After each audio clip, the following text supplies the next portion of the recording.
Hey Hofstra fans, welcome inside the W. Mason Coaches Report here on GoHofstra.com. I'm Tom Brady, now joined by the head coach of the Hofstra Pride men's lacrosse team, Seth Tierney. Coach, thanks for the time. Thanks, Tom. Now, Coach, this past weekend you're coming off an 11-9 victory over Sacred Heart, your 50th win at the helm of the program. What did you think about the game? Yeah, I thought we could have played better. I don't.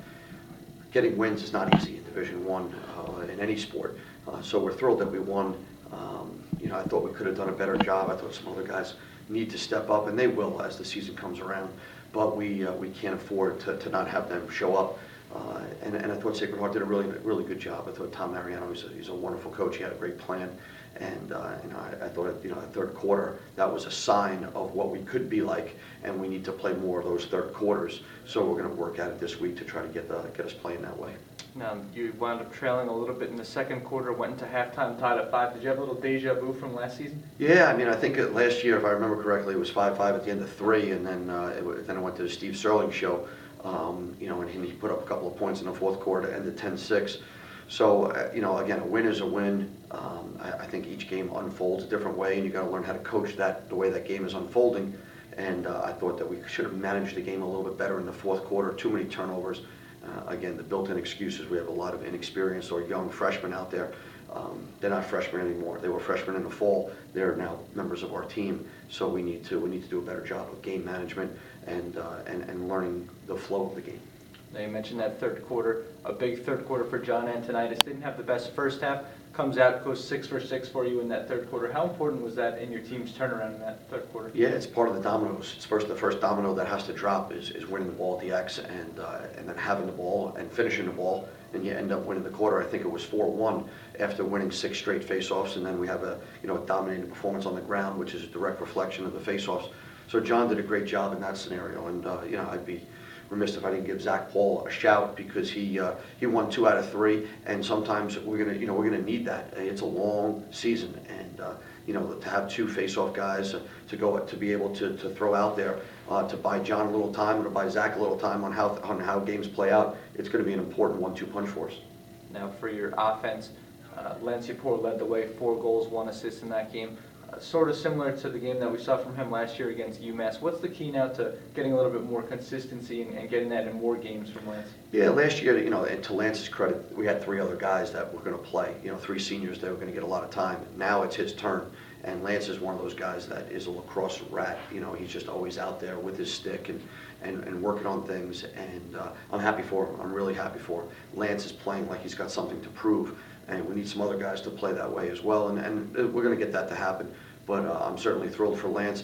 He's going to be playing against a little bit of a different animal, with all due respect to Sacred Heart and their defensemen who are very good. You got a couple of Division One, All-Americans on the Princeton team, and so he's going to need to step up his game and continue to have fun and continue to let the game come to him and take advantage of certain opportunities that will come throughout the game. Also on the attack line, Torin Varn got a big goal for you. Right at the start of the game, 7 seconds in. You lost Drew Caholen with an injury. You had Mike DiNapoli and Tyler Begley play from there now. Are those the guys that we should expect if Drew is out for an injury? Yeah, those 5 right now, we'll know more about Drew Caholen and as it unfolds medically in the next couple of days or a week or so. But right now we're going with those 4. Tyler Begley will step in as a freshman, so the young get younger.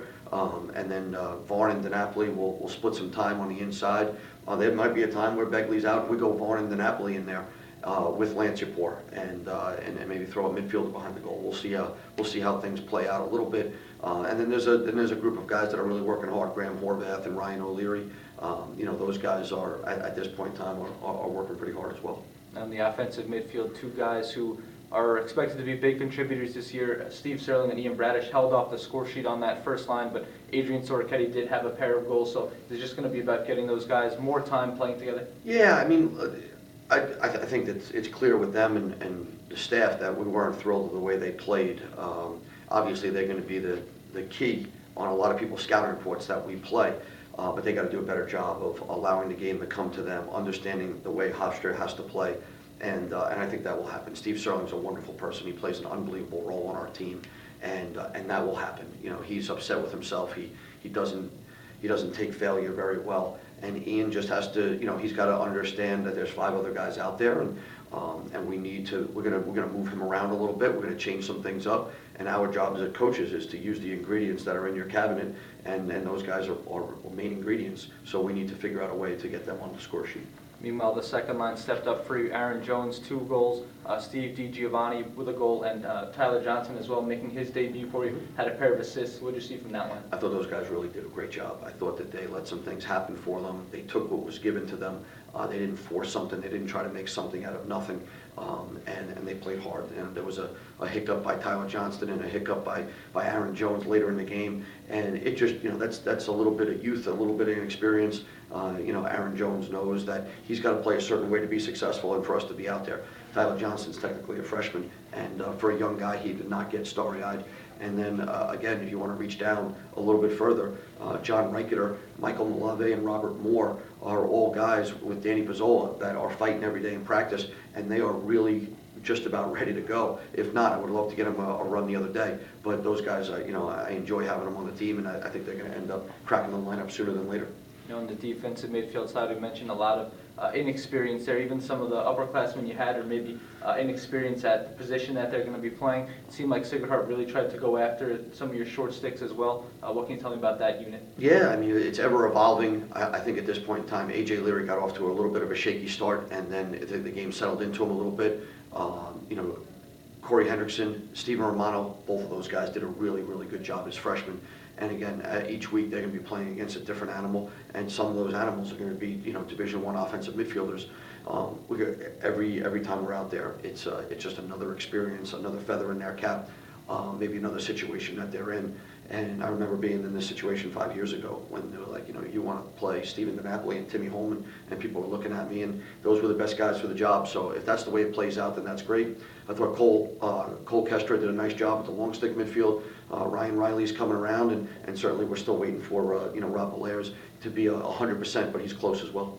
Now, defensively, team was one of the best in the nation last year in goals against, around 6 per game. Gave up 9 to Sacred Heart. What did you see from the defensive unit and from Andrew Gavazin in goal? Yeah, I thought Chivas got off to a little bit, he let a couple in that he probably shouldn't have, and that was a little bit of scatter report stuff in regards to the guy on the ball. I mean, they come out of a timeout and they get a lefty sweep by a lefty. You might as well just invite him into your house and let him put his feet on your furniture. We can't do that.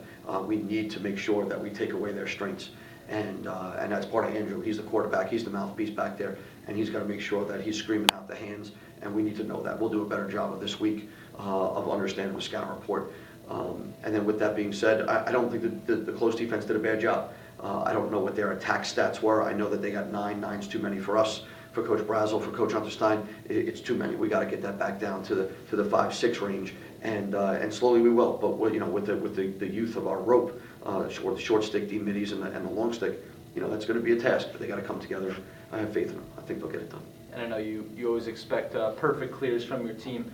Didn't have it in the game against Sacred Heart, so is that just going to be more experience, and especially the rope unit last year so key in helping you guys get clears, and now obviously kind of rebuilding there? Yeah, we took another step on Saturday. If you saw us play versus Penn, it wasn't great, and it was better versus Saturday. You can't, if you expect it to go from 0 to 60 in one game, then your expectations are too tall. And I know at times my expectations are, a little bit out of the twilight zone, but I just want what's best for our guys. And we need to clear the ball. We have a term, we cannot re-defend. We cannot have a long defensive stance and then have a turnover in the clearing game and expect to re-energize ourselves to have another defensive stance. You just can't do that throughout the course of the games. So clearing the ball the first time is a huge plus for us. And we had a couple of hiccups certainly in the fourth quarter. They threw a little 10-man at us. We got some guys that aren't sure if they want the ball. It's clear now they want the ball, and we need to run past some people and make some, make the right passes. Now we look ahead towards this weekend, a game against Princeton at Class of 1952 Stadium, and their first game of the season. How much do you think that might be able to help your team, because they're going to be trying to get their chemistry down in that first game? Yeah, I think it's a wash. I mean, I'm sure that they were in the stands watching us play versus Sacred Heart, and our advantage is we had game uniforms on. So, before you know it, the game is going to settle in on Saturday, and, we're going to end up playing our second game, their first game, but it's going to be irrelevant. They're going to understand what we're trying to do. We haven't seen them yet, but we also have 60 minutes of game time under our belt that they don't have. So when it all said and done, I think it's a wash. Now, you said after the game that this is a team very strong defensively. Chad Wiedemeyer's back, John Cunningham's back at the polls, Tyler Fiorito back in goal for this Princeton team. What do you look at when you see a very tight and veteran defensive unit? Yeah, I mean, we're going to have to be patient. We're going to have to be aggressive. We're going to have to find the cracks, and we're going to have to slip through them and go from there. We had 11 goals on them last year. We had a bunch of shots, but you got to take a lot of shots if you expect to get a couple past Tyler. I mean, he's one talented goalie, and then you got seniors in front of him that have played a lot of lacrosse.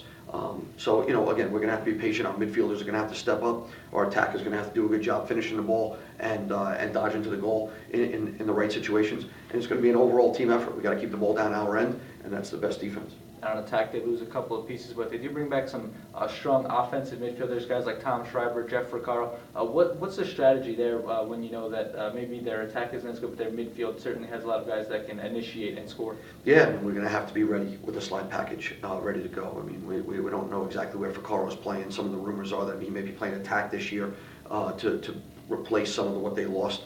I don't know. We'll be ready for just about everything. Tom Schreiber is one of the best midfielders in the country. It's a team sport. We're going to have to make sure that there's a guy ready to go. We're going to have to make sure that we play good defense on him, and then when he gives it up, that we have to recover because he's got great eyes as well. And Tucker Shanley's a very good player. The big boy Forrest Sonnenfeld, he had a couple goals against us last year. We got to watch for him running out of the box or if he's playing attack. So, I mean, again, today, tomorrow, and even part of the next day is going to be about Hofstra, and then we'll start to infuse in a little bit of what Princeton's going to do and roll it out on Saturday. And finally, Coach, what are you looking for out of your team in order to get a W against Princeton? Another step better looking than Sacred Heart. If it was a beauty contest, we would have lost. There's no getting around it. We need to make sure that we start to execute what Hofstra Lacrosse 2012 is. It's not 2011, 2010. It's 2012, and we have to learn that this is the way we're going to have to win games, and that's just the way it is. Guys are going to have to buy in, and we've got a full week of practice ahead to enforce that. All right, Seth Tierney, good luck this weekend. Thanks for joining us inside the WB Mason Coach Report here on GoHofstra.com.